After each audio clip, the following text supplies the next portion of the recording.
बिस्मिल्लाहिर्रहमानिर्रहीम, अस्सलाम वालेकुम। Welcome to my kitchen.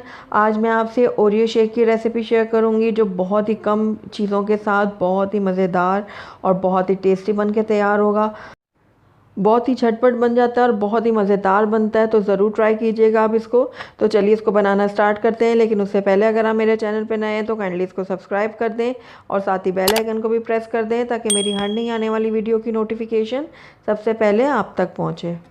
तो यहाँ पर मैंने सबसे पहले एक ब्लेंडर जार ले लिया है। इसके अंदर अब मैं 1 कप दूध शामिल करूँगी। आप चाहें तो टेट्रा पैक भी यूज़ कर सकते हैं या आपके घर में रेगुलर जो भी दूध आता है वो इस्तेमाल कर लें। साथ ही इसमें जाएंगे ओरियो बिस्किट। तो यहाँ पर मैंने 6 अदद ओरियो बिस्किट लिए हैं। इनको तोड़ के मैं इसमें शामिल कर दूँगी ब्लेंडर में। तो ये देखिए सारे बिस्किट मैं तोड़ के ब्लेंडर में ऐड कर रही हूँ। तो सारे बिस्किट मैंने इसमें ऐड कर दिए हैं। अब इसमें जाएंगे 1 खाने का चम्मच चीनी। आप अपने टेस्ट के अकॉर्डिंग ले सकते हैं, कम या ज़्यादा। तो 1 स्कूप मैंने यहाँ पर लिया वनीला आइसक्रीम का, तो ये मैं इसमें ऐड कर दूँगी। और साथ ही कुछ क्यूब्स मैं बर्फ़ के ऐड कर रही हूँ। तो सारी चीज़ों को अच्छे से ब्लेंड कर लूँगी। उसके बाद आपको सर्विंग ग्लास में निकाल के दिखाती हूँ। तो ये देखिए कितना ये थिक और कितना मज़ेदार सा तैयार हुआ है शेक हमारा। तो आखिर में इसको हम गार्निश कर लेंगे व्हिपिंग क्रीम के साथ।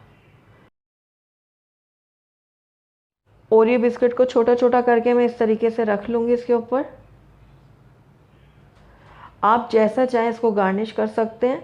और आखिर में इसके ऊपर मैं चॉकलेट सिरप डाल दूँगी। तो ये लीजिए रेस्टोरेंट से भी ज़्यादा ज़बरदस्त हमारा ओरियो शेक बन के तैयार है। बहुत ही मज़ेदार बनता है, बहुत ही क्रीमी बनता है, तो ज़रूर ट्राई कीजिएगा आप इसको। तो अगर आपको मेरी रेसिपी पसंद आई है तो इसको लाइक करें, अपने दोस्तों के साथ शेयर करें। और अगर पहली दफ़ा मेरे चैनल पे आएँ तो काइंडली इसको सब्सक्राइब भी कर लें और साथ ही बेल आइकन को भी प्रेस कर दें ताकि मेरी हर नई आने वाली वीडियो की नोटिफिकेशन सबसे पहले आप तक पहुँचे। Thank you for watching. अल्लाह हाफिज़।